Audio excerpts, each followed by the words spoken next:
मेरा नाम तानिया है। उम्र 27 साल। मैं ढाका की एक जानी मानी एडवर्टाइजिंग एजेंसी में क्रिएटिव डायरेक्टर के तौर पर काम करती हूँ। बचपन से ही मैं थोड़ी जिद्दी और आज़ाद ख्यालों की रही हूँ। मेरे पति आर्यन पेशे से डॉक्टर हैं, जिनका ज्यादातर समय ऑपरेशन थिएटर में बीतता है। हमारे रिश्ते में प्यार तो था, लेकिन यांत्रिकता ने हमें जैसे निगल लिया था। आर्यन की गैरमौजूदगी और मेरा अकेलापन, सब मिलाकर मैं एक तरह की मानसिक और शारीरिक शून्यता से जूझ रही थी। ठीक इसी समय मेरी जिंदगी में आकाश आया। वह मेरा नया ड्राइवर है। 25 साल का एक सुगठित शरीर वाला युवक। सांवला रंग, तीखी आंखें और उसकी बातों में एक अजीब तरह का मर्दाना नशा था। जिस पहले दिन वह इंटरव्यू देने आया, सफेद टी शर्ट के ऊपर से उसकी उभरी हुई मांसपेशियां जब साफ दिख रही थी, तो न जाने क्यों मैं अनजाने में ही थोड़ा ठिक गई थी। उस दिन दोपहर में बहुत उमस थी। आर्यन अपने सहकर्मियों के साथ कॉन्फ्रेंस के लिए सिलहट गया था। मैं अकेली थी। ऑफिस जाने के लिए नीचे उतरी। आकाश गाड़ी का दरवाजा खोलकर खड़ा था। उसने नेवी ब्लू शर्ट पहनी थी, जिसके ऊपर के 2 बटन खुले थे।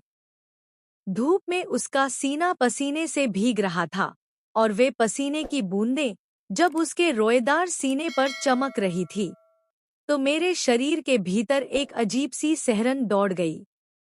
गाड़ी में बैठने के बाद मैंने गौर किया कि आकाश लुकिंग ग्लास में बार बार मेरी तरफ देख रहा है। जैसे ही हमारी आंखें मिली, वह धीरे से मुस्कुराया। उस मुस्कुराहट में कोई हवस थी या नहीं, पता नहीं, पर एक तरह का आमंत्रण जरूर था। शहर के जाम में गाड़ी फंसी थी। एसी की ठंडी हवा में भी मैं अंदर ही अंदर पसीने से भीग रही थी। अचानक आकाश बोला, मैम, आपके माथे पर पसीना आ गया है। एसी और बढ़ा दूं? उसकी आवाज बहुत गहरी थी। मैंने कुछ नहीं कहा, बस सिर हिला दिया। वह जब एसी का बटन घुमा रहा था, तो उसका हाथ मेरी जांघ के बहुत करीब से गुजरा। उसकी शारीरिक गर्मी मैं कुछ इंच की दूरी से भी महसूस कर पा रही थी। मेरी धड़कनें तेज हो गई। मैंने स्लीवलेस टॉप पहना था, और जब मेरे खुले कंधों पर उसकी नजरों की तपिश पड़ रही थी, तो मुझे महसूस हुआ कि मेरा सारा शरीर सुन्न होता जा रहा है। कहानी ने मोड़ लिया एक बारिश भरी रात को। ऑफिस से लौटते समय बहुत देर हो गई थी। आकाश गाड़ी चला रहा था। बाहर मूसलाधार बारिश हो रही थी और चारों तरफ लगभग अंधेरा था। अचानक सड़क के एक सुनसान कोने पर गाड़ी रुक गई। क्या हुआ आकाश? मैंने थोड़ा चिंतित होकर पूछा। मैम, शायद टायर पंक्चर हो गया है। मुझे उतरकर देखना होगा। आकाश बाहर निकला। बारिश की बौछारों में वह पल भर में भीग कर सराबोर हो गया। उसकी भीगी हुई कमीज उसके शरीर से चिपक गई थी। मैं खिड़की से देख रही थी।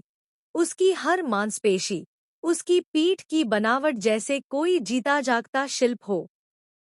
काम खत्म करके जब वह गाड़ी में वापस आया, तो उसके शरीर से बारिश का पानी टपक रहा था। वह सीट पर बैठा कांप रहा था। मैंने पिछली सीट से एक तौलिया उसकी तरफ बढ़ाया। उसने तौलिया लेते समय मेरा हाथ थाम लिया।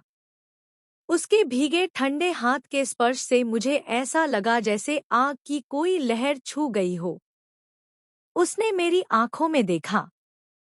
उसकी आंखों में एक आदिम चाहत थी, जो इतने समय से मैंने आर्यन की आंखों में नहीं देखी थी। मैं चाहती तो हाथ हटा सकती थी, लेकिन नहीं हटा पाई। एक अजीब से नशे में मैंने उसकी उंगलियों को छुआ। गाड़ी के अंदर तब बारिश की आवाज और हमारी भारी सांसों के सिवा और कुछ नहीं था। उस रात हम अपनी सामाजिक स्थिति की बात भूल गए थे।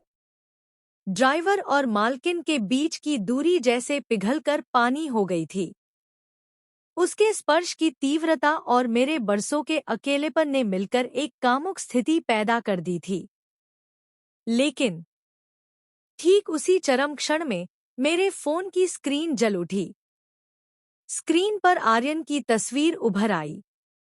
आर्यन का फोन देखते ही मैं जैसे अचानक हकीकत में लौट आई। मैंने आकाश के हाथ से अपना हाथ झटके से छुड़ा लिया। मेरा ज़मीर मुझे धिक्कारने लगा। मैं यह क्या कर रही थी? सिर्फ एक पल की उत्तेजना के लिए क्या मैं अपनी सालों की वफादारी लुटा रही थी?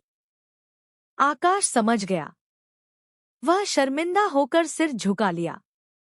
मैंने उसे गाड़ी स्टार्ट करने को कहा। पूरे रास्ते हम दोनों में से किसी ने कोई बात नहीं की।